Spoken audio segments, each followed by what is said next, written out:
Hi friends, welcome back to my channel. ಹೇಗಿದ್ದೀರಾ ಎಲ್ಲರೂ ಚೆನ್ನಾಗಿದ್ದೀರಾ ಅಂತ ಅಂದ್ಕೊಳ್ತೀನಿ. ಸೊ ಇವತ್ತು ನಾನು ಸ್ಯಾಟರ್ಡೆ ಈವ್ನಿಂಗಿಂದ ವ್ಲಾಗ್ನ ಶುರು ಮಾಡ್ತಾ ಇದ್ದೀನಿ. ಅಪ್ಪುಗೆ ಅಂತ ಅಂದ್ಬಿಟ್ಟು ನಾವು ಜೆಪ್ಟೋಯಿಂದ ಈ ಒಂದು ಪೇಂಟಿಂಗ್ ಬುಕ್ನ ತರಿಸ್ಕೊಟ್ಟಿದ್ವಿ. ಹಾಗೆಯೇ ಪೇಂಟಿಂಗ್ ಬ್ರಷ್, ಹಾಗೆಯೇ ಅದೇನು ಕಲರ್ಸ್ ಎಲ್ಲ ಬರುತ್ತೆ ಅದನ್ನು ಕೂಡ ತರಿಸ್ಕೊಟ್ಟಿದ್ವಿ. ನಾವು ಯೂಶ್ವಲಾಗಿ ಸಮ್ಮರ್ ಹಾಲಿಡೇಸಲ್ಲೆಲ್ಲ ಇದೇ ಥರನೇ ಮನೆಯಲ್ಲಿ ಟೈಮ್ ಪಾಸ್ ಮಾಡ್ತಾ ಇದ್ದಿದ್ದು. ಸೊ ಅದೇ ನೆನಪಾಯಿತು. ಅಪ್ಪುಗೆ ಕೂಡ ಈ ಥರ ಪೇಂಟಿಂಗ್ ಆಗಿರ್ಬೋದು, ಕಲರಿಂಗ್ ಆಗಿರ್ಬೋದು, ಇದೆಲ್ಲ ತುಂಬಾ ಇಷ್ಟಪಟ್ಟು ಮಾಡ್ತಾನೆ. ಸೊ ಹಾಗಾಗಿ ಸರಿ ಅಂತ ಅಂದ್ಬಿಟ್ಟು ಇದು ಬುಕ್ ಮತ್ತು ವಾಟರ್ ಪೇಂಟಿಂಗ್ನ ಆರ್ಡರ್ ಮಾಡಿ ತರಿಸ್ಕೊಟ್ಟಿದ್ವಿ. ಸೊ ಈವ್ನಿಂಗ್ ಈ ರೀತಿಯಾಗಿ ಟೈಮ್ ಪಾಸ್ ಮಾಡ್ತಾ ಇದ್ದಾನೆ. ಇನ್ನು ನೆಕ್ಸ್ಟ್ ಡೇ ಮನೆ ಕೆಲಸ ಎಲ್ಲ ಆಗಿತ್ತು. ಇವತ್ತು ರಾಮನವಮಿ ಇರೋದ್ರಿಂದ ಮನೆಯಲ್ಲಿ ಬೇಗ ಕೆಲಸ ಮಾಡಿ ಸ್ನಾನ ಮಾಡಿ ದೇವ್ರ ಪೂಜೆ ಮಾಡಿಬಿಡೋಣ ಅಂತ ಅಂದ್ಕೊಂಡೆ. ಇವತ್ತಿನ್ನೂ ಏನೂ ನಾನು ತಿಂಡಿ ಕೆಲಸ ಎಲ್ಲ ಏನೂ ಮಾಡ್ಕೊಂಡಿಲ್ಲ. ಫಸ್ಟು ಪೂಜೆ ಕೆಲಸ ಎಲ್ಲ ಮುಗಿಸ್ಕೊಂಬಿಡೋಣ, ದೇವ್ರಿಗೆ ನೈವೇದ್ಯ ಎಲ್ಲ ಮಾಡಿಬಿಟ್ಟು ಇಟ್ಬಿಟ್ಟು ಅದಾದಮೇಲೆ ನಾನು ತಿಂಡಿಗೆ ಏನಾದರೂ ಮಾಡೋಣ ಅಂತ ಅಂದ್ಕೊಂಡೆ. ಅದಕ್ಕಾಗಿ ಇವಾಗ ನಾನು ಮನೆ ಕೆಲಸ ಎಲ್ಲ ಮಾಡಿ ಮುಗಿಸ್ಕೊಂಡಲ್ಲ, ಇನ್ನೇನು ಸ್ನಾನಕ್ಕೆ ಹೋಗೋ ಟೈಮಲ್ಲಿ ನಾನು ಹೆಸರುಬೇಳೆನ ಕೂಡ ನೆನೆಸಿಟ್ಬಿಟ್ಟು ಹೋಗಿದ್ದೆ. ಅದು ಕೂಡ ಚೆನ್ನಾಗಿ ನೆಂದಿತ್ತು. ಇವಾಗ ಬಂದುಬಿಟ್ಟು ನಾನು ಫಸ್ಟಿಗೆ ಹೆಸರುಬೇಳೆನ ರೆಡಿ ಮಾಡ್ಕೊಳ್ತಾ ಇದ್ದೀನಿ. ಫಸ್ಟಿಗೆ ಹೆಸರುಬೇಳೆ ರೆಡಿ ಮಾಡ್ಕೊಂಡಿದ್ದಾದಮೇಲೆ ನಾನು ಮಜ್ಜಿಗೆ ಮತ್ತು ಪಾನಕನೂ ಕೂಡ ರೆಡಿ ಮಾಡ್ಕೊಳ್ಳೋಣ ಅಂತ. ಸೊ ಮನೆಯಲ್ಲಿ ಫಸ್ಟೇ ನಾನು ಕರ್ಬೂಜ ಹಣ್ಣನ್ನು ತೊಗೊಂಡು ಇಟ್ಕೊಂಡಿದ್ದೆ. ಆ್ಯಕ್ಚುಲಾಗಿ ನಾನು ಶನಿವಾರ ರಾಮನವಮಿ ಇರೋದು ಅಂತ ಅಂದ್ಕೊಂಡಿದ್ದೆ. ಸೊ ಹಾಗಾಗಿ ನಾನೇನು ಮಾಡಿದೆ, ಶುಕ್ರವಾರನೇ ತೊಗೊಂಡು ಇಟ್ಕೊಂಡ್ಬಿಟ್ಟಿದ್ದೆ. ಆಮೇಲೆ ಜೀವನ್ ಹೇಳಿದ್ರು ಇಲ್ಲ ಶನಿವಾರ ಅಲ್ಲ ಭಾನುವಾರ ಇರೋದು ಅಂತ. ಸೊ ಈ ರೀತಿಯಾಗಿ ಒಂದು ಸ್ವಲ್ಪ ಕನ್ಫ್ಯೂಷನ್ ಆಯಿತು. ಸರಿ ಪರವಾಗಿಲ್ಲ, ಏನು ಮನೆಯಲ್ಲಿ ಎಲ್ಲ ಐಟಮ್ಸು ಕೂಡ ಇತ್ತಲ್ವ, ಸೊ ಏನೂ ವರೀಸ್ ಇಲ್ಲ. ಆರಾಮಾಗಿ ಬೆಳಗ್ಗೆ ಎದ್ದು ಮನೆ ಕೆಲಸ ಎಲ್ಲ ಮುಗಿಸ್ಕೊಂಡು ನಾನು ಕೂಡ ಇವಾಗ ದೇವ್ರ ಪೂಜೆಗೆ ನೈವೇದ್ಯಕ್ಕೆಲ್ಲ ಏನು ರೆಡಿ ಮಾಡ್ಕೊಳ್ತಾ ಇದ್ದೀನಿ. ಸೊ ಹೊಸದಾಗಿ ಯಾರು ನನ್ನ ಚಾನಲ್ನ ನೋಡ್ತಾ ಇದ್ದೀರಾ, ಮರಿದೆಲ್ಲ ನನ್ನ ಚಾನಲ್ನ ಸಬ್ಸ್ಕ್ರೈಬ್ ಮಾಡಿಕೊಂಡು ನೋಡಿ. ಒಂದು ವಿಡಿಯೋ ನಿಮಗೆ ಇಷ್ಟ ಆದರೆ ಲೈಕ್ ಮಾಡಿ, ಕಮೆಂಟ್ ಮಾಡಿ, ಶೇರ್ ಮಾಡಿ.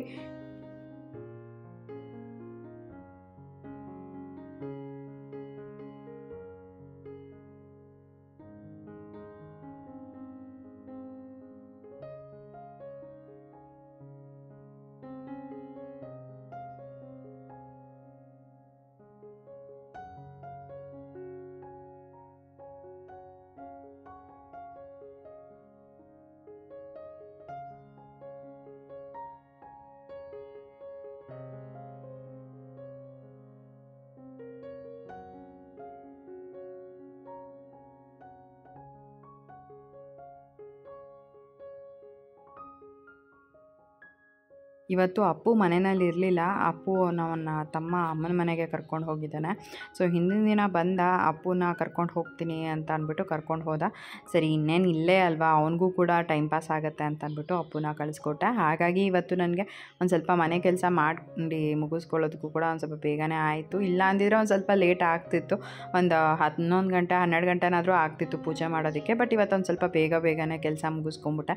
ಅಪ್ಪು ಇದ್ದರೆ ಏನು ಗೊತ್ತಾ, ನಾನು ಎಲ್ಲಾದರೂ ಒಂದು ಕಡೆ ಕ್ಲೀನ್ ಮಾಡ್ಕೊಂಡು ಬರ್ತಿದ್ರೆ ಎಲ್ಲಾದರೂ ಒಂದು ಕಡೆಯಿಂದ ಗಲೀಜು ಮಾಡ್ಕೊಂಡು ಬರ್ತಾನೆ. ಅಂದರೆ ಅವ್ನು ಟಾಯ್ಸ್ ಎಲ್ಲ ತೊಗೊಳೋದು, ಅದನ್ನೆಲ್ಲ ಅಂಡ್ಬಿಡೋದು ಈ ರೀತಿ. ಸೊ ಹಾಗಾಗಿ ಅವನಿಲ್ಲ ಅಂತಂದರೆ ಮನೆ ನೀಟಾಗೂ ಇರುತ್ತೆ, ಕ್ಲೀನಾಗೂ ಇರುತ್ತೆ. ಬೇಗ ನಾನು ಮನೆ ಕೆಲಸಗಳು ಕೂಡ ಮಾಡ್ಕೊಂಬಿಡ್ಬೋದು. ಸೊ ಹಿಂದಿನ ದಿನ ನಾನು ಅದೆಷ್ಟಾಗುತ್ತೆ ಅಷ್ಟು ಕೆಲಸಗಳನ್ನೆಲ್ಲ ಮಾಡ್ಕೊಂಡಿದ್ದೆ. ಅಂದರೆ ಪಾತ್ರೆ ಎಲ್ಲ ತೊಳೆದು ಇಟ್ಕೊಂಡ್ಬಿಟ್ಟಿದ್ದೆ. ಇನ್ನು ಬೆಳಗ್ಗೆ ಎದ್ದು ನಾನು ಸ್ಟೆಪ್ಸ್ ಎಲ್ಲ ನೀಟಾಗಿ ವಾಶ್ ಮಾಡಿಕೊಂಡು ಮನೆ ಬಾಗಿಲು ಮುಂದೆ ರಂಗೋಲಿ ಎಲ್ಲ ಬಿಟ್ಟು ಇನ್ನು ಮನೆಯಲ್ಲಿ ಕಸ ಗುಡಿಸಿ ಮನೆ ಒರೆಸಿ ಎಲ್ಲನೂ ಕೆಲಸ ಮಾಡ್ಕೊಳ್ಳೋ ಅಷ್ಟೊತ್ತಿಗೆ 9 ಗಂಟೆ 9:15 ಆಗೋಗ್ಬಿಟ್ಟಿತ್ತು. ಇನ್ನು ನಾನು ಕಾಫಿ ಮಾಡ್ಕೊಂಡು ಕುಡಿದು ಅದಾದಮೇಲೆ ನಾನು ಸ್ನಾನಕ್ಕೆ ಹೋಗಿದ್ದು. ಒಂದೇನು ಗೊತ್ತಾ, ನನಗೆ ಬೆಳಗ್ಗೆ ಬೇಗ ಎದ್ಬಿಟ್ಟು ಕೆಲಸ ಎಲ್ಲ ಮಾಡ್ಕೊಂಡ್ಬಿಟ್ರೆ ಒಂದು 9 ಗಂಟೆ ಅಷ್ಟೊತ್ತಿಗೆಲ್ಲ ಫುಲ್ಲು ಹೊಟ್ಟೆ ಹಶ್ವಾಗ್ತಾ ಇರುತ್ತೆ. ಸೊ ಸ್ನಾನಕ್ಕೆ ಹೋಗೋದಕ್ಕೂ ಮುಂಚೆ ಒಂದು ಗ್ಲಾಸ್ ಕಾಫಿ ಮಾಡಿ ಜೀವನ್ಗೂ ಕೊಟ್ಟು ನಾನು ಕಾಫಿ ಕುಡಿದ್ಬಿಟ್ಟು ಅದಾದಮೇಲೆ ಸ್ನಾನಕ್ಕೆ ಹೋದರೆ ಅಟ್ಲೀಸ್ಟ್ ಬಂದು ಪೂಜೆ ಮಾಡೋ ತನಕನೂ ಎನರ್ಜಿ ಇರುತ್ತೆ ಅನ್ನೋದಕ್ಕೋಸ್ಕರ ನಾನು ಈ ರೀತಿಯಾಗಿ ಮಾಡ್ಕೊಳ್ತೀನಿ. ಸೊ ಇನ್ನೇನು ಮನೆಯಲ್ಲಿ ಕೆಲಸಗಳು ಕೂಡ ಆಗಿದೆ. ಮತ್ತು ನೈವೇದ್ಯಕ್ಕೆ ಎಲ್ಲ ಏನೇನು ರೆಡಿ ಮಾಡ್ಕೋಬೇಕು ಎಲ್ಲನೂ ಕೂಡ ರೆಡಿ ಕೂಡ ಮಾಡ್ಕೊಂಡಿದ್ದಾಗಿದೆ. ಇನ್ನೂ ದೇವ್ರ ಮನೆಯಲ್ಲಿ ಹೋಗಿ ಒಂದು ಸ್ವಲ್ಪ ಎಲ್ಲನೂ ಕ್ಲೀನ್ ಮಾಡಿಕೊಂಡು ದೇವ್ರ ಪೂಜೆಗೆ ರೆಡಿ ಮಾಡ್ಕೊಳ್ಬೇಕು. ಸೊ ಹಿಂದಿನ ದಿನ ನಾನು ದೇವ್ರ ಸಾಮಾನೆಲ್ಲ ತೊಳ್ಕೊಳ್ಳೋಣ ಅಂತ ಅಂದ್ಕೊಂಡೆ, ಬಟ್ ಅದು ಆಗಲೇ ಇಲ್ಲ. ಸರಿ ಬಿಡು, ಇನ್ನೇನು ರೀಸೆಂಟಾಗೇ ನಾನು ಯುಗಾದಿ ಹಬ್ಬಕ್ಕೆ ವಾಶ್ ಮಾಡ್ಕೊಂಡಿದ್ದೆ. ಮತ್ತು ಇವಾಗ ಅರ್ಜೆಂಟಲ್ಲಿ ಮಾಡೋದಕ್ಕೂ ಕೂಡ ಆಗೋದಿಲ್ಲ. ಮತ್ತು ಇನ್ಯಾವಾಗಾದರೂ ಮಾಡ್ಕೊಳ್ಳೋಣ ಮುಂದಿನ ವಾರದಲ್ಲಿ ಅಂತ ಅಂದ್ಕೊಂಡೆ. ಸೊ ನಾನು ಶನಿವಾರ ರಾಮನವಮಿ ಅಂತ ಅಂದ್ಕೊಂಡಿದ್ದೆ. ಸೊ ಶುಕ್ರವಾರ ಏನಕ್ಕೆ ಸುಮ್ಮನೆ ದೇವ್ರ ಸಾಮಾನೆಲ್ಲ ತೆಗಿಯೋದು ಅಂತ ಅಂದ್ಬಿಟ್ಟು ನಾನು ತೆಗಿಯೋಕ್ಕೆ ಹೋಗಲಿಲ್ಲ. ಆಮೇಲೆ ಜೀವನ್ ಭಾನುವಾರ ಇರೋದು ಅಂತ ಹೇಳಿದ್ರಲ್ವ, ಶನಿವಾರ ಆ್ಯಕ್ಚುಲಾಗಿ ಜೀವನ್ ಹೇಳಿದ್ದು ನನಗೆ. ಅಲ್ಲಿವರೆಗೂ ನಾನು ಶನಿವಾರ ಅಂತಲೇ ಅಂದ್ಕೊಂಡಿದ್ದು. ಸೊ ಆಮೇಲೆ ಬಿಡು, ಅರ್ಜೆಂಟಲ್ಲಿ ತೊಳೆಯೋಕ್ಕೆ ಹೋದ್ರೂ ಅದು ಆಗೋದಿಲ್ಲ ಸರಿಯಾಗಿ ಕೂಡ ಅಂದ್ಬಿಟ್ಟು ನಾನು ಸುಮ್ಮನೆ ಆಗೋಗ್ಬಿಟ್ಟೆ. ಇನ್ನು ಅವತ್ತಿನ ದಿನ ಶನಿವಾರ ಬೇಗನೆ ಮನೆಯಲ್ಲಿ ಪೂಜೆನೂ ಕೂಡ ಆಗೋಗ್ಬಿಟ್ಟಿತ್ತು. ಇನ್ನು ಸುಮ್ಮನೆ ಏನಕ್ಕೆ ಅವತ್ತು ಪೂಜೆ ಎಲ್ಲ ಮಾಡಿಬಿಟ್ಟು ಮತ್ತೆ ಎಲ್ಲ ದೇವ್ರ ಸಾಮಾನು ತೆಗೆದ್ಬಿಟ್ಟು ತೊಳೆಯೋದು ಅಂತ ಅಂದ್ಬಿಟ್ಟು ನಾನು ಇನ್ನೇನು ಮತ್ತೆ ಅವತ್ತಿನ ದಿನ ಮಾಡೋದಕ್ಕೆ ಹೋಗಲಿಲ್ಲ. ಸೊ ನೆಕ್ಸ್ಟ್ ವೀಕ್ ಯಾವಾಗಾದರೂ ಮಾಡ್ಕೊಳ್ಳೋಣ ಅಂದ್ಕೊಂಡು ಸುಮ್ಮನೆ ಆಗ್ಬಿಟ್ಟೆ. ಸೊ ಇವಾಗ ಪಾನಕನೂ ಆಯಿತು, ಆಮೇಲೆ ಕೋಸಂಬರಿನೂ ಕೂಡ ರೆಡಿ ಆಯಿತು. ಇವಾಗ ಮಜ್ಜಿಗೆ ಮಾಡ್ಕೊಳ್ತಾ ಇದ್ದೀನಿ. ಸೊ ಇಲ್ಲಿ ನಮ್ಮ ಮನೆಯಲ್ಲಿ ಏನು ಗೊತ್ತಾ, ನೀರು ಮಜ್ಜಿಗೆ ಎಲ್ಲ ಬಂದುಬಿಟ್ಟು ನಾವೇನು ವರ್ಷಕ್ಕೆ ಒಂದ್ಸಲ ಮಾಡ್ತೀವೋ ಏನೋ, ಕೆಲವ್ರ ಮನೆಯಲ್ಲಿ ಈ ಥರ ಸಮ್ಮರೆಲ್ಲ ಇರೋ ಟೈಮಲ್ಲಿ ದಿನ ಮಾಡ್ತಾರೆ ಅಂತ ಅಂದ್ಕೊಳ್ತೀನಿ. ಬಟ್ ನಮ್ಮ ಮನೆಯಲ್ಲಿ ಜೀವನ ಕೂಡ ಏನು ಅಷ್ಟಾಗಿ ಮಜ್ಜಿಗೆ ಎಲ್ಲ ಇಷ್ಟಪಟ್ಟೇನು ಕುಡಿಯೋಲ್ಲ, ಮತ್ತು ನನಗೇನೋ ಮಜ್ಜಿಗೆ ಎಲ್ಲ ಕುಡಿಬೇಕಂತ ಏನಿಲ್ಲ. ಸೊ ಈ ರೀತಿ ರಾಮನವಮಿ ಟೈಮಲ್ಲಿ ನಾವು ನೆನಪಿಸ್ಕೊಂಡು ಮಜ್ಜಿಗೆನ ಮಾಡ್ತೀವಿ. ಸೊ ಮಜ್ಜಿಗೆ ಮಾಡಿದಾಗ ಮಾತ್ರ ಎಲ್ಲ ಖಾಲಿ ಆಗುತ್ತೆ. ಬಟ್ ಯಾವಾಗಲೂ ಸಮ್ಮರ್ ಟೈಮಲ್ಲಿ ಮಾಡೋದು ಆ ಥರದ್ದೆಲ್ಲ ಏನು ರೂಢಿ ಇಲ್ಲ ಫಸ್ಟಿಂದನೂ.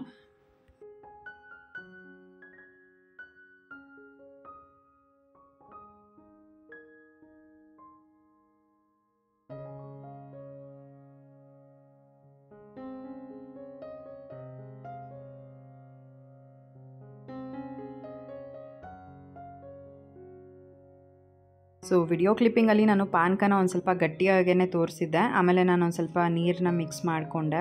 ವಿಡಿಯೋ ಕ್ಲಿಪ್ಪಿಂಗ್ ರೆಕಾರ್ಡ್ ಮಾಡೋವಾಗ ನಾನು ನೋಡಿದ್ದು ನೀರೇ ಹಾಕ್ಕೊಂಡಿಲ್ವಲ್ಲ ಅಂತ ಅಂದ್ಬಿಟ್ಟು ಅವಾಗ ಒಂದು ಸ್ವಲ್ಪ ನೀರು ಮಿಕ್ಸ್ ಮಾಡಿಕೊಂಡೆ. ಸೊ ಇವಾಗ ಕನ್ಸಿಸ್ಟೆನ್ಸಿ ಎಲ್ಲ ಚೆನ್ನಾಗಿತ್ತು. ಅದಾದಮೇಲೆ ಇವಾಗೆಲ್ಲನೂ ಒಂದು ಬಟ್ಲಲ್ಲಿ ಮತ್ತು ಒಂದು ಗ್ಲಾಸಲ್ಲಿ ಎಲ್ಲ ದೇವ್ರ ನೈವೇದ್ಯಕ್ಕೆ ಅಂತ ತೊಗೊಳ್ತಾ ಇದ್ದೀನಿ.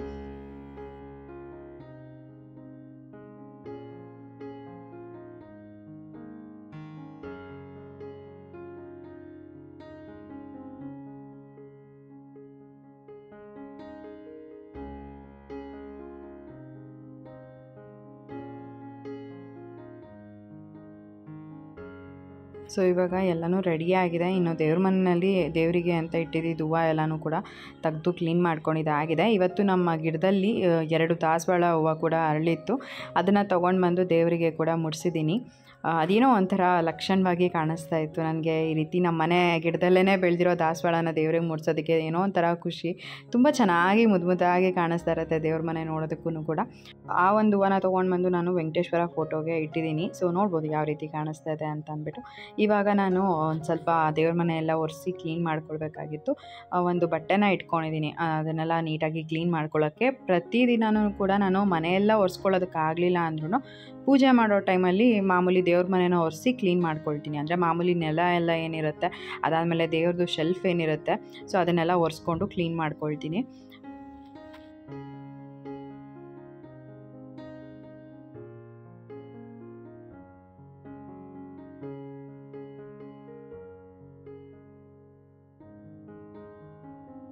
ಸೊ ಅಗರಬತ್ತಿ ಚುಚ್ಚೋದು ಮತ್ತು ಮಂಗಳಾರತಿದು ಎಲ್ಲನೂ ತೊಳ್ಕೊಂಬರೋದಕ್ಕೆ ಅಂತ ಹೋಗಿದ್ದೆ. ದೇವ್ರ ಮೇಲೆ ಇಟ್ಟಿರೋ ಹೂವು ಬಿದ್ದಿತ್ತು. ನಾನು ದೇವ್ರ ಮನೆಗೆ ಬರೋದಕ್ಕೂ ಮುಂಚೆ ನಾನು ಇದೇ ಥರನೇ ದೇವರಿಗೆ ಮುಡಿಸಿದ್ದೆ. ಆವಾಗಲೂ ಕೂಡ ಕೆಳಗಡೆ ಬಿದ್ದಿತ್ತು. ನಾನೇ ಏನೋ ಸರಿಯಾಗಿ ಇಟ್ಟಿಲ್ಲ ಅಂತ ಅಂದ್ಬಿಟ್ಟು ಮತ್ತೆ ತೆಗೆದ್ಬಿಟ್ಟು ದೇವರಿಗೆ ಮುಡಿಸ್ದೆ. ಇವಾಗ ಏನು ವಾಶ್ ಮಾಡ್ಕೊಂಡು ಬರೋದಕ್ಕೆ ಪೂಜೆ ಸಾಮಾನು ಅಂತೆಲ್ಲ ಹೋದಾಗ ಮತ್ತೆ ಅದು ಕೆಳಗಡೆ ಬಿದ್ದಿತ್ತು. ಇವಾಗ ನೋಡಿ ಮತ್ತೆ ಇನ್ನೊಂದು ಸರಿ ಮುಡಿಸಿರ್ತೀನಿ, ಮತ್ತೆ ಹೋಗ್ಬಿಟ್ಟು ಬರೋ ಅಷ್ಟೊತ್ತಿಗೆ ಮತ್ತೆ ಬಿದ್ದಿರುತ್ತೆ. ಸೊ ನಾನು ಅದೇ ಅಂದ್ಕೊಳ್ತೀನಿ, ಏನಕ್ಕೆ ಈ ಥರ ಬೀಳ್ತಾನೇ ಇದೆ ಅಂದ್ಬಿಟ್ಟು ನಾನೇ ದೇವ್ರ ಹತ್ರ ನಾನು ಪೂಜೆ ಎಲ್ಲ ಮಾಡಿದಾದ್ಮೇಲೆ ನೀವು ಹೂ ಪ್ರಸಾದ ಕೊಟ್ಟರೆ ಅದನ್ನು ಕನ್ಸಿಡರ್ ಮಾಡ್ಕೊಳ್ತೀನಿ, ಎಲ್ಲ ಒಳ್ಳೆಯದಾಗುತ್ತೆ ಅಂತ ಅಂದ್ಬಿಟ್ಟು. ಬಟ್ ಇವಾಗ ಬಿದ್ದರೆ ನಾನು ಅಂದ್ಕೊಳ್ಳಲ್ಲ, ಕನ್ಸಿಡರ್ ಮಾಡಲ್ಲ ಅಂತ ಅಂದ್ಬಿಟ್ಟು ಸುಮ್ಮನೆ ಹೀಗೆ ಮನಸ್ಸಲ್ಲಿ ಅಂದ್ಕೊಂಡೆ ಅಷ್ಟೇ. ಈಗ ಮತ್ತೆ ಅದೇನು ರೆಡಿ ಮಾಡಿ ಎಲ್ಲ ಇಟ್ಟಿದ್ದೆ, ಪಾನಕದ ಮೇಲೆ ಬಿದ್ದಿತ್ತು ಮತ್ತೆ ಹೂವು. ಮತ್ತೆ ತೊಗೊಂಡು ಹೋಗ್ಬಿಟ್ಟು ಅದನ್ನು ವಾಶ್ ಮಾಡಿ ತೊಗೊಂಡು ಬಂದು ದೇವ್ರ ಮೇಲೆ ಇಟ್ಟೆ. ಸೊ ನಿಮ್ಗೇನು ಅನಿಸುತ್ತೆ, ನಿಮ್ಗೆ ಈ ರೀತಿ ಎಲ್ಲ ಏನಾದ್ರು ಹೂ ಪ್ರಸಾದ ಬಿದ್ದಾಗ ನೀವು ಏನು ಅಂದ್ಕೊಳ್ತೀರಾ ಅಂತ ಅಂದ್ಬಿಟ್ಟು ಕಮೆಂಟ್ ಮಾಡಿ ತಿಳಿಸಿ. ನಾನು ಮತ್ತೆ ಆ ಹೂವನ್ನು ತೊಗೊಂಡು ಹೋಗ್ಬಿಟ್ಟು ವಾಶ್ ಮಾಡಿ ತೊಗೊಂಬಂದು ಮತ್ತೆ ದೇವರಿಗೆ ಮುಡಿಸ್ದೆ. ಇವಾಗ ಏನು ಸೇವಂತಿಗೆ ಹೂವು ಇತ್ತು ಅದನ್ನು ಮತ್ತೆ ಫೋಟೋಗೆಲ್ಲ ನೀಟಾಗಿ ಮುಡಿಸ್ಕೊಳ್ತಾ ಇದ್ದೀನಿ. ಇನ್ನೂ ನಿನ್ನೆ ನಾನು ಮಾರ್ಕೆಟ್ಗೆಲ್ಲ ಹೋಗಿರಲಿಲ್ಲ. ನಾನು ಶನಿವಾರ ಮಾರ್ಕೆಟ್ಗೆ ಹೋಗಿ ಏನು ಹೂವು ಎಲ್ಲ ತೊಗೊಂಬರ್ಬೇಕು ತೊಗೊಂಡು ಬಂದಿದ್ದೆ. ಸೊ ಈ ನಮ್ಮ ಮನೆ ಮುಂದೆನೂ ಕೂಡ ಒಬ್ಬರು ಹೂವು ಮಾರೋರು ಇದ್ದಾರೆ. ಇಫ್ ಇನ್ ಕೇಸ್ ಏನಾದರೂ ಎಮರ್ಜೆನ್ಸಿಗೆ ಬೇಕು ಅಂತಂದರೆ ನಾನು ಅವ್ರ ಹತ್ರನೇ ಹೂವನ್ನ ಕೂಡ ತೊಗೊಳ್ತೀನಿ. ಇವಾಗಂತೂ ಸೇವಂತಿಗೆ ಹೂವು ಎಷ್ಟು ರೇಟಾಗಿ ಹೋಗ್ಬಿಟ್ಟಿದೆ, ಒಂದು ಮಾರಿಗೆ 150 ರೂಪಾಯಿ ಅಂತ ಹೇಳಿದ್ರು. ನಾನು ಅದೇ ಅಂದ್ಕೊಳ್ತೀನಿ, ಇನ್ನೂ ಇವಾಗ ಏನೋ ಹಬ್ಬ ಅದೆಲ್ಲ ಏನೂ ಇಲ್ಲ ಅಲ್ವಾ, ಕಡಿಮೆ ಆಗಬೇಕು. ಬಟ್ ನೋಡಿದ್ರೆ ಸೇವಂತಿಗೆ ಹೂವು ಎಲ್ಲ 150 ರೂಪಾಯಿನೇ ಹೇಳ್ತಾರಲ್ಲ ಮಾರಿಗೆ ಅಂತ ಅಂದ್ಕೊಳ್ಳೋದು. ಆಮೇಲೆ ಇವಾಗ ನೋಡಿದ್ರೆ ಉಷಾಕನೂ ನಾನು ಈ ಥರ ಮಾತಾಡ್ಕೊಳ್ಳೋವಾಗ ಅವರು ಹೇಳಿದರು ಒಂದ್ಸಲಿ ಅವ್ರ ಮನೆ ಹತ್ರ ಏನೋ ಕನಕಾಂಬರ ಹೂವು ಬಂದಿತ್ತಂತೆ, ಜಸ್ಟು 20 ರೂಪಾಯಿನೋ ಏನೋ ಹೇಳಿದ್ರು. ನಾನು 2 ಪ್ಯಾಕೆಟ್ ತೊಗೊಂಡಿದ್ದೆ, ಮನೇಲಿ ಹೂವು ಎಲ್ಲ ಕಟ್ಟಿ ಇಟ್ಕೊಂಡೆ ಅಂತ ಅಂದ್ಬಿಟ್ಟು. ನಾನು ಅದೇ ಅಂದ್ಕೊಂಡೆ, ಶಾಖ ಇಷ್ಟು ಕಡಿಮೆ ಹೇಳ್ತಿದ್ದಾರೆ ಅಲ್ವಾ, ಬಟ್ ನೋಡಿದ್ರೆ ಇಲ್ಲಿ ನಮ್ಮ ಮನೆ ಹತ್ರ ಸಾವಂತಿಗೆ ಹೂವು ರೇಟ್ ಜಾಸ್ತಿ ಅಂತ. ಆಮೇಲೆ ಹೇಳಿದ್ರು ಸಾವಂತಿಗೆ ಹೂವು ಎಲ್ಲ ಇವಾಗ ಒಂದು ಸ್ವಲ್ಪ ಬರೋದು ಕಡಿಮೆ, ಮಲ್ಲಿಗೆ ಹೂವು ಮತ್ತು ಕನಕಾಂಬರ ಹೂವೆಲ್ಲ ಅದೆಲ್ಲ ಬರೋದು ಜಾಸ್ತಿ. ಸೊ ಜಾಸ್ತಿ ಎಲ್ಲರೂ ಇದನ್ನೇ ತೊಗೊಳೋದ್ರಿಂದ ಸೀಸನ್ ವೈಸ್ ನೋಡಿಕೊಂಡು ಹೂವನ್ನ ಪರ್ಚೇಸ್ ಮಾಡ್ತಾರೆ. ನೀನು ಯಾಕೆ ಸಾವಂತಿಗೆ ಹೂವು ತೊಗೊಳ್ತೀಯಾ, ನೀನು ಕೂಡ ಮಲ್ಲಿಗೆ ಹೂವು ತೊಗೊಂಡು ಕಟ್ಬಿಟ್ಟು ದೇವ್ರಿಗೆ ಮುಡಿಸು ಅಂತ ಅಂದ್ಬಿಟ್ಟು ಹೇಳ್ತಿದ್ರು. ಸೊ ನಾನು ನೆಕ್ಸ್ಟ್ ಟೈಮ್ ಯಾವಾಗಾದರೂ ಮಾರ್ಕೆಟ್ ಕಡೆ ಹೋದರೆ ಬಿಡಿ ಹೂವು ಏನಾದರೂ ಮಾರ್ತಾ ಇದ್ದಾಗ ತೊಗೊಂಡು ಬರ್ತೀನಿ. ಇಲ್ಲಿ ಮನೆ ಹತ್ರ ಎಲ್ಲ ಏನು ಯೂಶ್ವಲಾಗಿ ಈ ಮಲ್ಲಿಗೆ ಹೂವು ಆ ಥರದ್ದೆಲ್ಲ ಮಾರ್ಕೊಂಡು ಬರೋಲ್ಲ. ಇಫ್ ಇನ್ ಕೇಸ್ ಕೇಳಿಸಿದ್ರೆ ಹೋಗಿ ತೊಗೊಳ್ತೀನಿ, ಬಟ್ ಏನೋ ನನಗೆ ಅಷ್ಟಾಗಿ ಇಲ್ಲಿ ಮಲ್ಲಿಗೆ ಹೂವು ಮತ್ತು ಕನಕಾಂಬರ ಹೂವು ಎಲ್ಲ ಮಾರ್ಕೊಂಡು ಬಂದಿದ್ದು ನಾನು ಇಲ್ಲಿವರೆಗೂ ನೋಡಿಲ್ಲ. ಸೊ ನೋಡೋಣ, ನೆಕ್ಸ್ಟ್ ಯಾವಾಗಾದರೂ ಹೋದಾಗ ನನಗೆ ಮಲ್ಲಿಗೆ ಹೂವು ಅಥವಾ ಕನಕಾಂಬರ ಹೂವು ಏನಾದರೂ ಸಿಕ್ಕಿದ್ರೆ ನಾನು ಕೂಡ ತೊಗೊಂಡು ಬಂದು ಕಟ್ಟಿ ದೇವರಿಗೆ ಮುಡಿಸ್ತೀನಿ. ಸೊ ನನಗೆ ಮಲ್ಲಿಗೆ ಹೂವೆಲ್ಲ ಮುಡಿಸಿ ದೇವ್ರಿಗೆ ಪೂಜೆ ಮಾಡೋದು ಅಂದರೆ ತುಂಬಾ ಇಷ್ಟ. ಆವಾಗ ದೇವ್ರ ಮನೆ ನೋಡೋದಕ್ಕೆ ಏನೋ ಒಂಥರ ಚೆಂದ ಕಾಣಿಸ್ತಾ ಇರುತ್ತೆ. ಸೊ ಈ ರೀತಿ ಇವಾಗ ನಾನು ಕೂಡ ದೇವ್ರ ಮನೆ ಎಲ್ಲ ಕ್ಲೀನ್ ಮಾಡ್ಕೊಂಡಿದ್ದಾಯಿತು. ಅದಾದಮೇಲೆ ಹೂವು ಕೂಡ ಮುಡಿಸಿದಾಯಿತು. ಇವಾಗ ದೇವರಿಗೆ ದೀಪ ಹಚ್ತಾ ಇದ್ದೀನಿ. ನಾನು ಎವ್ರಿ ಡೇ ಈ ಒಂದು ಸಾಂಬ್ರಾಣಿನ ಹಚ್ತೀನಿ ಮನೆಯಲ್ಲಿ. ಅದು ಏನೋ ಒಂಥರ ಘಮ ತುಂಬ ಚೆನ್ನಾಗಿ ಅನಿಸುತ್ತೆ. ಡಿಮಾರ್ಟಲ್ಲಿ ತೊಗೊಂಡು ಬಂದಿದ್ದು ಇದನ್ನು, ಬೈ ಒನ್ ಗೆಟ್ ಒನ್ ಏನೋ ಇತ್ತು. ಸೊ ತೊಗೊಂಡು ಬಂದಿದ್ದೆ, ಚೆನ್ನಾಗಿದೆ. ನಮ್ಮ ಮನೆಗೆ ಆಲ್ಮೋಸ್ಟ್ 1 ಮಂತೇ ಆಗ್ತಾಯಿದೆ ಅಂತ ಅಂದ್ಕೊಳ್ತೀನಿ. ಲಾಸ್ಟ್ ಯಶೋಧ ಅಂದ್ಬಿಟ್ಟು ಏನೋ ಒಂದು ತೊಗೊಂಡು ಬಂದಿದ್ದೆ ಸಾಂಬ್ರಾಣಿ, ಅದು ಕೂಡ ತುಂಬಾ ಚೆನ್ನಾಗಿತ್ತು. ಅದನ್ನು ಕೂಡ ನಾನು ಡಿಮಾರ್ಟಲ್ಲೇ ತೊಗೊಂಡು ಬಂದಿದ್ದು, ಬೈ ಒನ್ ಗೆಟ್ ಒನ್ನೇ. ಅದು ಕೂಡ ಚೆನ್ನಾಗಿತ್ತು. ಜೊತೆಗೆ ಇದು ಕೂಡ ಅಷ್ಟೇ, ಆಲ್ಮೋಸ್ಟ್ 1 ಮಂತ್ ಆಗ್ತಾಯಿದೆ. 1 ಮಂತ್ವರೆಗೂ ನಾನು 2 ಸಾಂಬ್ರಾಣಿನ ಯೂಸ್ ಮಾಡಿದ್ದೀನಿ. ತುಂಬಾ ಚೆನ್ನಾಗಿದೆ ಅಂತ ಹೇಳ್ಬೋದು. ನಾನು ಅದಕ್ಕೆ ಅಂದ್ಕೊಳ್ತಾ ಇದ್ದೀನಿ, ಇನ್ನೊಂದ್ಸರಿ ಏನು ಗ್ರಂಥಿಗೆ ಅಂಗಡಿನಲ್ಲಿ ಹೋಗಿ ಸಾಂಬ್ರಾಣಿನೇ ತೊಗೊಂಬರೋದು ಬೇಡ, ಆರಾಮಾಗಿ ಡಿಮಾರ್ಟಲ್ಲೇ ಸಿಗುತ್ತೆ, ಅಲ್ಲೇ ನಾವು ಆಫರಲ್ಲಿ ತೊಗೊಂಬಂದ್ಬಿಡ್ಬೋದಲ್ವಾ ಅಂತ. ಸೊ ಈ ಸರಿ ಏನಾದರೂ ಹೋದರೆ ಮತ್ತೆ ತೊಗೊಂಡು ಬರಬೇಕು. ಪ್ರತಿದಿನ ಹಚ್ಚೋದ್ರಿಂದ ಬೇಗನೆ ಖಾಲಿ ಆಗಿಬಿಡುತ್ತೆ. ಆವಾಗೆಲ್ಲ ಏನು ಮಾಡ್ತಿದ್ದೆ ಅಂತಂದರೆ ಜಸ್ಟು ವಾರದ ದಿನ ಹಚ್ಕೊಳ್ತಾ ಇದ್ದೆ. ಇವಾಗ ಪ್ರತಿದಿನ ಪೂಜೆ ಮಾಡೋವಾಗ ನಾನು ಈ ರೀತಿ ಕಪ್ಪುದು ಸಾಂಬ್ರಾಣಿ ಏನು ಬರುತ್ತೆ ಅದನ್ನು ಹಚ್ತೀನಿ.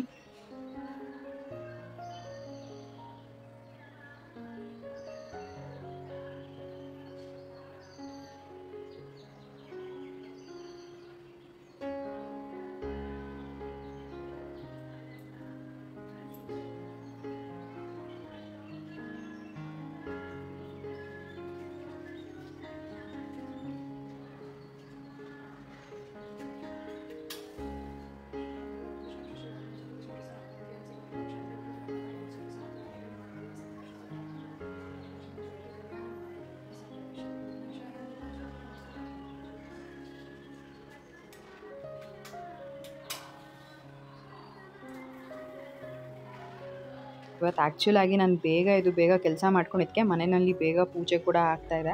ಇಲ್ಲ ಅಂತ ಅಂದಿದ್ದರೆ ಒಂದು 11 ಗಂಟೆ 12 ಗಂಟೆನೇ ಆಗೋಗ್ಬಿಡ್ತಾಯಿತ್ತು. ನಾನು ಪೂಜೆ ಮಾಡೋವಾಗ ಟೈಮ್ ಆಗಲೇ 10:30 ಆಗಿತ್ತು.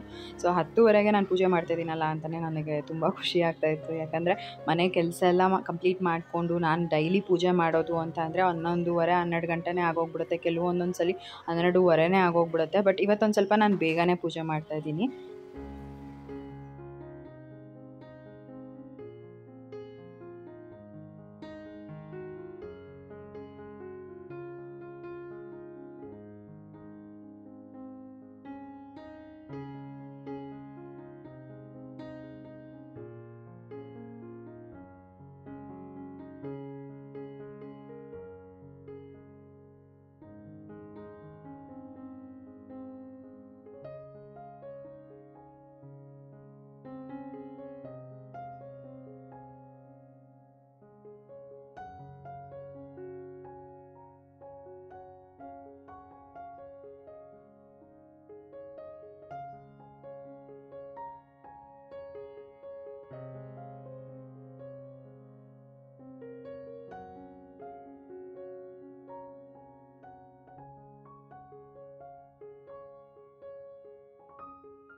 ಸೊ ಇಲ್ಲಿ ದೇವ್ರ ಮನೆಯಲ್ಲಿ ಪೂಜೆ ಎಲ್ಲ ಮಾಡಿದಾದಮೇಲೆ ಮೇಲ್ಗಡೆ ಕೃಷ್ಣಂದು ಒಂದು ಐಡಲ್ ಇದೆ ಅಲ್ವಾ, ಸೊ ಅಲ್ಲಿನೂ ಕೂಡ ಹೋಗಿ ಅಲ್ಲಿ ಕೂಡ ದೇವರಿಗೆ ಹೂವು ಎಲ್ಲ ಮುಡಿಸಿ ಪೂಜೆ ಮಾಡಿಬಿಟ್ಟು ಬಂದೆ. ಸೊ ಅದು ಏನೋ ಒಂಥರ ಆವತ್ತಿನ ದಿನ ಅನ್ನಿಸ್ತು, ಅಲ್ಲಿ ಕೂಡ ಕೃಷ್ಣ ಇದೆ ಅಲ್ವಾ ಅಂತ ಅಂದ್ಬಿಟ್ಟು ಅದನ್ನು ಫಾಲೋ ಮಾಡೋಣ ಅಂತ. ಜೀವನ್ ಯೂಶ್ವಲಾಗಿ ಪೂಜೆ ಮಾಡೋವಾಗ ಅವ್ರು ಯಾವಾಗಲೂ ಕೂಡ ಹೋಗಿ ಮೇಲ್ಗಡೆ ಕೃಷ್ಣ ಹತ್ರ ಪೂಜೆ ಮಾಡಿ ಬರ್ತಾರೆ. ಬಟ್ ನಾನು ಬರೀ ಇಲ್ಲಿ ಮಾತ್ರ ಪೂಜೆ ಮಾಡಿ ಆಮೇಲೆ ಹೊರಗಡೆ ತುಳಸಿ ಕಟ್ಟೆ ಏನಿದೆ ಅಲ್ಲಿ ಹೋಗಿ ಪೂಜೆ ಮಾಡ್ಕೊಂಡು ಬರ್ತಾಯಿದ್ದೆ. ಸೊ ಇವತ್ತು ಜೀವನ್ ಹೇಳಿದ್ರಲ್ಲ ಅಂತ ಅಂದ್ಬಿಟ್ಟು ಮೇಲೆ ಕೂಡ ಹೋಗಿ ದೇವರಿಗೆ ಹೂವು ಇಟ್ಟು ಅಲ್ಲಿ ಕೂಡ ಪೂಜೆ ಮಾಡಿಬಿಟ್ಟು ಬಂದೆ. ಸೊ ದೇವ್ರದ್ದು ಒಂದು ವಿಡಿಯೋ ಕ್ಲಿಪ್ಪಿಂಗ್ ತೊಗೊಳ್ಳೋಣ ಅಂತ ಅಂದ್ಬಿಟ್ಟು ವಿಡಿಯೋ ಕ್ಲಿಪ್ಪಿಂಗ್ ತೊಗೊಳ್ತಾ ಇದ್ದೆ. ಆವಾಗ ನೋಡ್ಬೋದು ಹೂ ಪ್ರಸಾದ ಬಿತ್ತು. ಆವಾಗ ತುಂಬ ಖುಷಿ ಆಯಿತು ನನಗೆ. ಸೊ ಏನೋ ನಾವು ಮಾಡಿರೋ ಪೂಜೆ ದೇವ್ರಿಗೆ ಒಪ್ಪಿಗೆ ಆಗಿದೆ ಅಂತ ಅಂದ್ಬಿಟ್ಟು ಒಂಥರ ಸಮಾಧಾನ. ಸೊ ಪೂಜೆ ಎಲ್ಲ ಮಾಡಿದಾದಮೇಲೆ ನಾನು ದೇವರಿಗೆ ಏನು ನೈವೇದ್ಯ ಎಲ್ಲ ಇಟ್ಟಿದ್ದೆ ಅದನ್ನು ನಾವು ಕೂಡ ಒಂದು ಸ್ವಲ್ಪ ತೊಗೊಂಡು ತಿಂದ್ವಿ. ಮತ್ತು ಇನ್ನು ಹಾಗೆ ಇಟ್ಬಿಟ್ರೆ ಅದೇನಾಗ್ಬಿಡುತ್ತೆ ಅಂದರೆ ಬಿಸಿಲಿಗೆ ಒಂದು ಸ್ವಲ್ಪ ಪಾನಕ ಹೆಸ್ರು ಬೇಳೆ ಎಲ್ಲ ಹಾಳಾದಂಗೆ ಆಗ್ಬಿಡುತ್ತೆ. ದೇವ್ರ ಮುಂದೆ ಇಟ್ಟಿರೋ ಪ್ರಸಾದ ಹಾಳಾಗೋ ಥರ ಮಾಡಬಾರ್ದು ಅಂದ್ಬಿಟ್ಟು ನಾವು ಪೂಜೆ ಎಲ್ಲ ಆದಮೇಲೆ ಒಂದು ಸ್ವಲ್ಪ ಹೊತ್ತು ಬಿಟ್ಟು ಪ್ರಸಾದನ ಕೂಡ ತೊಗೊಂಡು ತಿಂದ್ವಿ. ಅದಾದಮೇಲೆ ಮನೆಯಲ್ಲಿ ಏನು ನಾನು ಮಾಡಿದ್ದೆ ಪಾನಕ ಮಜ್ಜಿಗೆ ಆಮೇಲೆ ಕೋಸಂಬರಿ ಎಲ್ಲನೂ ಕೂಡ ಜೀವನಿಗೂ ಕೂಡ ಕೊಟ್ಟು ನಾನು ಕೂಡ ತಿಂದು ಅದಾದಮೇಲೆ ನಾನು ತಿಂಡಿ ಮಾಡೋದಕ್ಕೆ ಅಂತ ಹೋಗಿದ್ದು. ಸೊ ತಿಂಡಿ ಮಾಡಿಕೊಂಡು ಆಮೇಲೆ ತಿಂಡಿ ತಿಂದು ಇಷ್ಟೆಲ್ಲ ಆಗೋ ಅಷ್ಟೊತ್ತಿಗೆ ಟೈಮ್ ಆಗಲೇ 11:30 ಆಗೋಗ್ಬಿಟ್ಟಿತ್ತು. ಅವತ್ತು ನಾನು ಚಿತ್ರಾನ್ನ ಮಾಡಿದ್ದೆ. ಸೊ ಚಿತ್ರಾನ್ನ ರೆಸಿಪಿ ಎಲ್ಲ ಏನೂ ಶೂಟ್ ಮಾಡ್ಕೊಳ್ಳಿಲ್ಲ. ಜೊತೆಗೆ ಬೆಳಗ್ಗೆನೇ ಬೇಗ ಎದ್ದು ಮನೆ ಕೆಲಸ ಎಲ್ಲ ಮಾಡ್ಕೊಂಡು ಒಂದು 5 ನಿಮಿಷನೂ ಕೂಡ ಕೂತ್ಕೊಂಡಿರಲಿಲ್ಲ. ಇವಾಗ ಒಂದು ಸ್ವಲ್ಪ ಹೊತ್ತು ಕೂತ್ಕೊಂಡು ಆರಾಮಾಗಿ ಅದಾದಮೇಲೆ ಹೋಗಿ ತಿಂಡಿ ಮಾಡೋವಾಗ ವಿಡಿಯೋ ಶೂಟ್ ಮಾಡ್ಕೊಬೇಕು ಅಂತೆಲ್ಲ ನನಗೇನು ಅನಿಸ್ಲಿಲ್ಲ. ಸೊ ಈ ರೀತಿಯಾಗಿ ಇತ್ತು. ಇನ್ನು ಟಿ ವಿನಲ್ಲಿ ಜೀವನ್ ಮಳೆ ಮೂವಿ ಹಾಕ್ಕೊಂಡಿದ್ರು, ಅದನ್ನು ನೋಡಿಕೊಂಡು ಮಾತಾಡ್ತಾ ಕೂತ್ಕೊಂಡಿದ್ವಿ.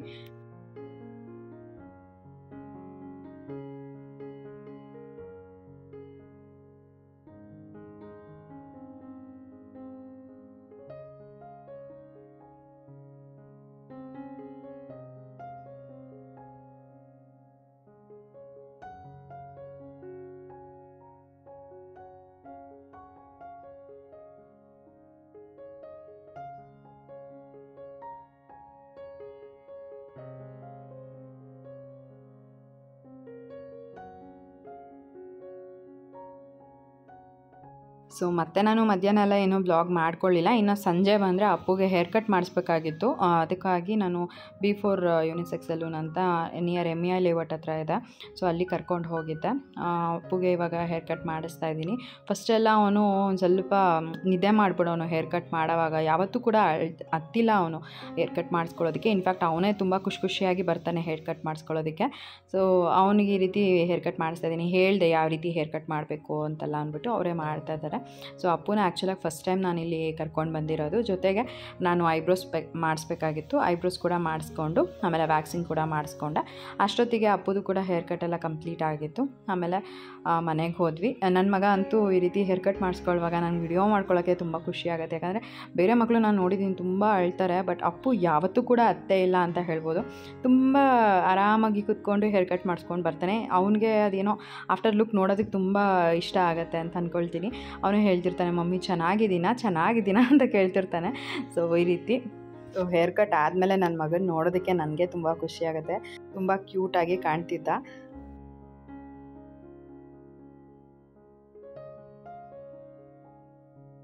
ಅಪ್ಪುಗೆ ಹೇರ್ ಕಟ್ ಮಾಡಿಸ್ಕೊಂಡು ಬಂದಮೇಲೆ ನಾನು ಮತ್ತೆ ವ್ಲಾಗ್ ಕಂಟಿನ್ಯೂ ಮಾಡೋದಕ್ಕಾಗಲಿಲ್ಲ. ಅವನಿಗೆ ಸ್ನಾನ ಮಾಡಿಸಿ ಊಟ ಮಾಡಿಸಿ ನಾವು ಕೂಡ ಊಟ ಮಾಡಿ ಮಲಗಿಬಿಟ್ವಿ ಅಷ್ಟೇ. ಇನ್ನು ನೆಕ್ಸ್ಟ್ ಡೇ ಬೆಳಗ್ಗೆ ತಿಂಡಿಗೆ ಎಲ್ಲ ರೆಡಿ ಮಾಡ್ಕೊಳ್ಳೋಣ ಅಂತ ಮಾಡ್ಕೊಳ್ತಾ ಇದ್ದೆ. ಕುಕ್ಕರಲ್ಲಿ ಅನ್ನಕ್ಕೆ ಅಂತ ಇಟ್ಟಿದ್ದೆ. ನೋಡಿದ್ರೆ ಕುಕ್ಕರ್ ಬಸ್ಟ್ ಆಗೋಗ್ಬಿಟ್ಟಿತ್ತು. ನಾನು ಮತ್ತು ಅಪ್ಪು ಅಲ್ಲೇ ಪಕ್ಕದಲ್ಲೇ ನಿಂತ್ಕೊಂಡು ನಾನೇನು ತಿಂಡಿಗೆ ಬೇಕೋ ಅದನ್ನೆಲ್ಲ ರೆಡಿ ಮಾಡ್ಕೊಳ್ತಾ ಇದ್ದೆ. ಸೊ ಕುಕ್ಕರ್ ಬಸ್ಟ್ ಆಗಿಬಿಟ್ಟು ನೋಡ್ಬೋದು ಅನ್ನ ಫುಲ್ಲು ಎಲ್ಲ ಕಡೆ ಆಗೋಗ್ಬಿಟ್ಟಿದೆ. ಅದೇನಾಗಿದೆ ಅಂತಂದರೆ ಕುಕ್ಕರ್ ಏನಿದೆ ಅದಕ್ಕೆ ಕೆಳಗಡೆ ಬಿದ್ದು ಫುಲ್ಲು ರೊಟೇಟ್ ಆಗಿ ಎಲ್ಲ ಕಡೆ ಫುಲ್ ಅನ್ನ ಚಿಂಗ್ಬಿಟ್ಟಿತ್ತು. ಆಲ್ಮೋಸ್ಟ್ ಹಾಲ್ವರೆಗೂ ಅನ್ನ ಫುಲ್ ಚೆಲ್ಲಿತ್ತು ಅಂತ ಹೇಳ್ಬೋದು. ನನಗೆ ನೋಡ್ಬಿಟ್ಟು ಹೆಂಗೆ ಆಗೋಗ್ಬಿಡ್ತು ಅಂತ ಅಂದರೆ, ಒಂದು ಪುಣ್ಯಕ್ಕೆ ನಮಗೇನೂ ಆಗಲಿಲ್ಲ. ಅಂದರೆ ನನಗಾಗಿರ್ಬೋದು ಅಪ್ಪುಗಾಗಿರ್ಬೋದು ನಾವು ಇದೇ ಪಕ್ಕದಲ್ಲೇ ನಿಂತ್ಕೊಂಡು ಈರುಳ್ಳಿ ಎಲ್ಲ ಕಟ್ ಮಾಡಿ ರೆಡಿ ಮಾಡ್ಕೊಳ್ತಾ ಇದ್ವಿ ತಿಂಡಿಗೆ ಅಂತ. ಅಪ್ಪು ಮಾಮೂಲಿ ಏನೋ ಮಾತಾಡ್ಕೊಂಡು ನಿಂತ್ಕೊಂಡಿದ್ದೆ ನನ್ನ ಜೊತೆ. ಸೊ ಅದು ಬಿದ್ದಿದ್ದ ಫೋರ್ಸ್ಗೆ ನಾವು ಏನಾಗೋಯ್ತು ಅಂತ ಅಂದ್ಬಿಟ್ಟು ಹಿಂದೆಗಡೆ ತಿರುಗಿ ನೋಡಿ ಕಂಪ್ಲೀಟ್ ಈ ಕಡೆ ಏನು ಡೈನಿಂಗ್ ಹಾಲ್ ಏರಿಯಾ ಅಲ್ಲಿ ಹೋಗಿ ನಿಂತ್ಕೊಂಡು ಜೋರಾಗಿ ಕಿರ್ಚ್ಕೊಂಡ್ಬಿಟ್ವಿ. ಅದ್ರ ನಾನು ಕಿರ್ಚ್ಕೊಂಡಿದ್ದು ಫೋರ್ಸ್ಗೂ ಏನೋ ಅಪ್ಪನೂ ಜೋರಾಗಿ ಕಿರ್ಚ್ಕೊಂಡ್ಬಿಟ್ಟ. ಸೊ ಅನ್ನ ನೋಡ್ಬೋದು ಫುಲ್ಲು ಎಲ್ಲ ಕಡೆನೂ ಆರಿದೆ. ನನಗಂತೂ ಯಪ್ಪ ನೋಡಿ ಸಾಕಾಗೋಯ್ತು. ಜೊತೆಗೆ ಏನಾರ ಅದೇನೇ ಹೇಳ್ತಾರೆ ಬಿದ್ದು ಆ ಥರ ಬಸ್ಟಾಗಿರೋ ಇದಕ್ಕೆ ನನಗೆ ಅನ್ನನೇ ಇನ್ನೊಂದು ಸತಿ ಕುಕ್ಕರಲ್ಲಿ ಮಾಡಬಾರ್ದು ಅಂತ ಅನ್ನಿಸ್ಬಿಡ್ತು. ಜೊತೆಗೆ ಅದು ಏನಾಗಿದೆ ಅಂತ ಗೊತ್ತಿಲ್ಲ, ಹೊಸ ಕುಕ್ಕರೇನೆ, ಬಟ್ ಈ ಥರ ಆಗುತ್ತೆ ಅಂತ ನಾನು ಅಂದ್ಕೊಂಡೇ ಇರಲಿಲ್ಲ. ಸರಿ ಇನ್ನೇನು ಮಾಡೋಕ್ಕಾಗಲ್ಲ ಅಂತ ಅಂದ್ಬಿಟ್ಟು ಎಲ್ಲ ನಾನೇ ಕ್ಲೀನ್ ಮಾಡಬೇಕಲ್ವ ಅಂತ ಮಾಡ್ತಾಯಿದ್ದೀನಿ. ಸೊ ಆಲ್ಮೋಸ್ಟ್ ಹೇಳಬೇಕಂತಂದರೆ 1.5 ಅವರ್ ತೊಗೊಂಡಿದ್ದೀನಿ ನಾನು ಎಲ್ಲ ಅಡುಗೆ ಮನೆ ಕಂಪ್ಲೀಟಾಗಿ ನೀಟಾಗಿ ಕ್ಲೀನ್ ಮಾಡೋದಕ್ಕೆ. ಆಮೇಲೆ ಜೀವನ್ಗೆ ಕೂಡ ಹೇಳಿದೆ ಒಂದು ಸ್ವಲ್ಪ ತಿಂಡಿ ಲೇಟಾಗಿ ಕೊಡ್ತೀನಿ ಅಂತ ಅಂದ್ಬಿಟ್ಟು, ಅವರು ಪರವಾಗಿಲ್ಲ ಅದೇನಿದೆ ಎಲ್ಲ ಮಾಡ್ಕೊ ಅಂತ ಅಂದರು. ಇನ್ನು ಮಾಮೂಲಿ ಏನಂತಂದರೆ ನಾನಿನ್ನೂ ಏನೂ ಮನೆ ಕೆಲಸ ಮಾಡ್ಕೊಂಡಿಲ್ಲ, ಫಸ್ಟ್ ತಿಂಡಿ ಕೆಲಸ ಮುಗಿಸ್ಬಿಡೋಣ ಅಂತ ಅಂದ್ಬಿಟ್ಟು ತಿಂಡಿಗೆ ಅಂತ ರೆಡಿ ಮಾಡ್ತಾಯಿದ್ದೆ. ಅದು ನೋಡಿದ್ರೆ ಈ ರೀತಿಯಾಗಿ ಆಯಿತಾ. ಜೊತೆಗೆ ನಂದು ಎಲ್ಲ ಕೆಲಸನೂ ಅವತ್ತು ಲೇಟೇ ಆಯಿತು ಅಂತ ಅನ್ನಿಸ್ತು. ಎಲ್ಲನೂ ಕ್ಲೀನ್ ಮಾಡೋ ಅಷ್ಟೊತ್ತಂತೂ ಸಾಕಾಗೋಯ್ತು. ಅದು ಏನಂದರೆ ಬಿದ್ದಿರೋ ಫೋರ್ಸಿಗೆ ತಿರುಗಿದೆಯಲ್ಲ ಕುಕ್ಕರು, ಅದು ಎಲ್ಲ ಕಡೆ ಫುಲ್ಲು ಚಿಂಬಿಟ್ಟಿದೆ ಅನ್ನ. ಸೊ ಅದನ್ನೆಲ್ಲ ನೀಟಾಗಿ ಎತ್ಕೊಂಡು ಕ್ಲೀನ್ ಮಾಡ್ಕೊಳ್ಳೋಣ ಅಂತ ಮಾಡ್ಕೊಳ್ತಾ ಇದ್ದೀನಿ. ಸೊ ಈ ರೀತಿಯಾಗಿ ಆಯಿತು. ನಿಜವಾಗ್ಲೂ ಒಂದೊಂದ್ಸಲಿ ಈ ರೀತಿ ಈ ಕುಕ್ಕರ್ ಬಸ್ಟ್ ಆಗೋದಾಗಿರ್ಬೋದು ಅಥವಾ ಏನೋ ಒಂದು ಪ್ರಾಬ್ಲಮ್ಗಳಾದಾಗ ಎಷ್ಟು ಬೇಜಾರು ಅನಿಸ್ಬಿಡುತ್ತೆ ಅಂದರೆ ಕುಕ್ಕರ್ ಹೋದರೆ ಹೋಗಲಿ, ಅಕಸ್ಮಾತ್ ಏನಾದರೂ ನಮ್ಗೆ ಆಗಿದ್ದಿದ್ರೆ ಏನು ಮಾಡಬೇಕಾಗಿತ್ತು, ಅದೊಂದು ವಿಷಯಕ್ಕೆ ನಂಗೆ ತುಂಬಾ ಬೇಜಾರಾಯಿತು. ಜೊತೆಗೆ ಇನ್ನೊಂದ್ಸತಿ ಕುಕ್ಕರೇ ಯೂಸ್ ಮಾಡಬಾರ್ದು ಅಂತ ಅನಿಸ್ಬಿಟ್ಟಿದೆ. ಲಾಸ್ಟ್ ಟೈಮು ಹಿಂಗೆ ಆಗಿತ್ತು, ರೀಸೆಂಟಾಗಿ ನಮ್ಮ ಅಪ್ಪ ಅವ್ರ ಮನೆ ಬಾಡಿಗೆಗಿದ್ವಲ್ವ, ಸೊ ಆವಾಗಲೂ ಕೂಡ ಹಿಂಗೆ ಒಂದ್ಸಲಿ ಕುಕ್ಕರ್ ಬಸ್ಟ್ ಆಗಿಬಿಟ್ಟು ಪ್ರಾಬ್ಲಮ್ ಆಗಿತ್ತು. ಅಂದರೆ ಬಸ್ಟ್ ಆಗಿರಲಿಲ್ಲ, ಅದು ಒಂಥರ ಫುಲ್ಲು ಏನೋ ಅಂದರೆ ಸ್ಟವ್ ಮೇಲೆ ಇರೋವಾಗಲೇ ಫುಲ್ ಸೈಡಿಂದೆಲ್ಲ ಅನ್ನ ಬಂದುಬಿಟ್ಟು ಪ್ರಾಬ್ಲಮ್ ಆಗಿಬಿಟ್ಟಿತ್ತು. ಆವಾಗ ಕೂಡ ಅಷ್ಟೇ ನಮ್ಮ ಮನೆಯಲ್ಲಿ ಎಲ್ಲರೂ ಗ್ಯಾಸ್ಕೆಟ್ ಹೋಗಿರ್ಬೇಕನ್ಸುತ್ತೆ, ಗ್ಯಾಸ್ಕೆಟ್ ಚೇಂಜ್ ಮಾಡಿ ಮತ್ತೆ ಯೂಸ್ ಮಾಡಿದ್ರೆ ಏನೂ ಆಗಲ್ಲ ಅಂತ ಹೇಳಿದ್ರು. ಬಟ್ ಆಮೇಲಿಂದ ನಾನು ಕುಕ್ಕರ್ ಯೂಸೇ ಮಾಡಲಿಲ್ಲ, ಹೊಸ ಕುಕ್ಕರೇ ತೊಗೊಂಡ್ಬಿಟ್ಟೆ. ಸೊ ಇವಾಗ ಅಂತೂ ಈ ಥರ ಆಯಿತಾ. ನಾನು ಅದೇ ಹೇಳ್ತಾ ಇದ್ದೆ ಜೀವನ್ಗೂ ಕೂಡ, ನಾನು ಇನ್ನೊಂದ್ಸತಿ ಕುಕ್ಕರೇ ಯೂಸ್ ಮಾಡಲ್ಲ, ಮಾಮೂಲಿ ಪಾತ್ರೆನಲ್ಲೇ ಅನ್ನ ಮಾಡಿಬಿಡ್ತೀನಿ, ಯಾರಿಗೆ ಬೇಕಿದ್ದಲ್ಲ ಅಂತ ಅಂದ್ಬಿಟ್ಟು. ಅದು ಕ್ಲೀನ್ ಮಾಡೋ ಅಷ್ಟೊತ್ತಿಗೆ ಸಾಕಾಗೋಯ್ತು ನನಗಂತೂ. ಒಂದು ಪುಣ್ಯಕ್ಕೆ ಏನೂ ಆಗಿರಲಿಲ್ಲ, ಸ್ಟವ್ ಮೇಲೆ ಏನಾರು ಪ್ರಾಬ್ಲಮ್ ಆಯಿತಾ ಅಂದ್ಬಿಟ್ಟು ನಾನು ಫಸ್ಟು ನೋಡಿದ್ದೆ ಸ್ಟವ್ ಮತ್ತು ಚಿಮ್ನಿ ಏನಾರ ಪ್ರಾಬ್ಲಮ್ ಆಯಿತಾ, ಏನಾದರೂ ತಾಕ್ಬಿಡ್ತಾ ಅಥವಾ ಏನಾರು ಡ್ಯಾಮೇಜ್ ಆಯಿತಾ ಅಂತ ಅಂದ್ಬಿಟ್ಟು. ಪುಣ್ಯಕ್ಕೆ ಏನೂ ಆಗಿರಲಿಲ್ಲ. ಅದು ಬಿದ್ದಿರೋ ಫೋರ್ಸ್ಗೆ ಅದು ಹೆಂಗಾಗಿದೆ ಅಂತ ಅಂದರೆ ಮೇಲೆ ಎಗ್ರುಬಿಟ್ಟು ಕೆಳಗಡೆ ಬಿದ್ದಿರೋದು ಕುಕ್ಕರು. ಸೊ ಮೇಲೆ ಕುಕ್ಕರ್ ಎಗ್ರಿದಾಗ ಚಿಮ್ನಿಗೆ ಏನಾದರೂ ಹೊಡೆದಿದೆಯಾ ಅಂತ ಫಸ್ಟ್ ನಾನು ಹೋಗಿ ನೋಡಿದ್ದು, ಅದನ್ನು ಏನೂ ಆಗಿರಲಿಲ್ಲ. ಸೊ ಇವಾಗ ಒಂದು ಕಡೆಯಿಂದ ಎಲ್ಲನೂ ಕ್ಲೀನ್ ಮಾಡ್ಕೊಳ್ತಾ ಇದ್ದೀನಿ. ಸೊ ಸ್ಟವ್ ಆಗಿರ್ಬೋದು, ಚಿಮ್ನಿ ಆಗಿರ್ಬೋದು, ಮೇಲ್ಗಡೆ ಕಬೋರ್ಡ್ ಆಗಿರ್ಬೋದು, ಎಲ್ಲನೂ ಪ್ರತಿ ಕಡೆ ಅನ್ನ ಚಿಮ್ಬಿಟ್ಟಿತ್ತು. ಸೊ ಎಲ್ಲನೂ ಕೂಡ ನೀಟಾಗಿ ಒರೆಸ್ಕೊಳ್ತಾ ಇದ್ದೀನಿ. ಸೊ ಉಷಾಕ ಲೈನಲ್ಲಿದ್ದರು, ಅವ್ರ ಹತ್ರ ಮಾತಾಡಿಕೊಂಡು ಎಲ್ಲನೂ ಕೂಡ ಮಾಡಿಕೊಂಡೆ. ಕಂಪ್ಲೀಟ್ ಅಡುಗೆ ಮನೆ ಕ್ಲೀನ್ ಮಾಡೋ ಅಷ್ಟೊತ್ತಿಗೆ ಆಲ್ಮೋಸ್ಟ್ ನಂಗೆ 1.5 ಅವರೇ ಹಿಡೀತು. ಎಲ್ಲನೂ ನೀಟಾಗಿ ಡೀಟೇಲಾಗಿ ಕ್ಲೀನ್ ಮಾಡಿಕೊಂಡು ಬರೋ ಅಷ್ಟೊತ್ತಾಯಿತು. ಜೊತೆಗೆ ಅದೇನಾಗ್ಬಿಟ್ಟಿದೆ ಅಂತ ಅಂದರೆ ಈ ಅನ್ನ ಬಿದ್ದಿರೋ ಇದು ಈ ನುಚ್ಚಕ್ಕಿ ಬೇಯಿಸಿದಾಗ ಹೆಂಗಾಗುತ್ತೆ, ಸೊ ಆ ರೀತಿಯಾಗಿ ಎಲ್ಲ ಆಗ್ಬಿಟ್ಟಿದ್ದು. ಅನ್ನ ಅಗ್ಲು ಥರನೇ ಇದ್ದಿದ್ರೆ ಅದೊಂಥರ, ಬಟ್ ನುಚ್ಚಕ್ಕಿ ಥರ ಆಗ್ಬಿಟ್ಟಿತ್ತದು.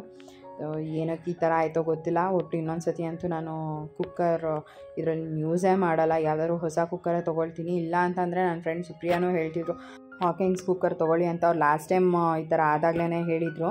ನಾನು ಏನೋ ಆಗಲ್ಲ ಅಂತ ಅಂದ್ಬಿಟ್ಟು ತೊಗೊಂಡಿದ್ದೆ, ಬಟ್ ಈ ಸಲ ಅಂತೂ ಡಿಸೈಡ್ ಮಾಡ್ಕೊಂಬಿಟ್ಟಿದ್ದೀನಿ, ತೊಗೊಂಡ್ರೆ ಅದೇ ಥರ ಕುಕ್ಕರ್ ತೊಗೊಳ್ಳೋಣ.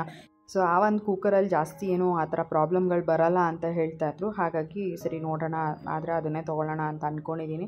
ಸೊ ಇಷ್ಟೇ ಫ್ರೆಂಡ್ಸ್, ಇವತ್ತಿನ ಈ ಒಂದು ವಿಡಿಯೋ ನಿಮ್ಗೆ ಇಷ್ಟ ಆಗಿದೆ ಅಂತ ಅಂದ್ಕೊಳ್ತೀನಿ. ಇವತ್ತಿನ ಈ ಒಂದು ವಿಡಿಯೋ ನಿಮ್ಗೆ ಇಷ್ಟ ಆಗಿದ್ರೆ ಲೈಕ್ ಮಾಡಿ, ಕಮೆಂಟ್ ಮಾಡಿ, ಶೇರ್ ಮಾಡಿ. ಇನ್ನೂ ಯಾರು ನನ್ನ ಯೂಟ್ಯೂಬ್ ಚಾನಲ್ನ ಸಬ್ಸ್ಕ್ರೈಬ್ ಮಾಡ್ಕೊಳ್ತಾನೆ ನೋಡ್ತಾ ಇದ್ದೀರಾ, ದಯವಿಟ್ಟು ನನ್ನ ಯೂಟ್ಯೂಬ್ ಚಾನಲ್ನ ಸಬ್ಸ್ಕ್ರೈಬ್ ಮಾಡಿಕೊಂಡು ನೋಡಿ. ಸಿಗೋಣ ಮುಂದಿನ ವಿಡಿಯೋನಲ್ಲಿ.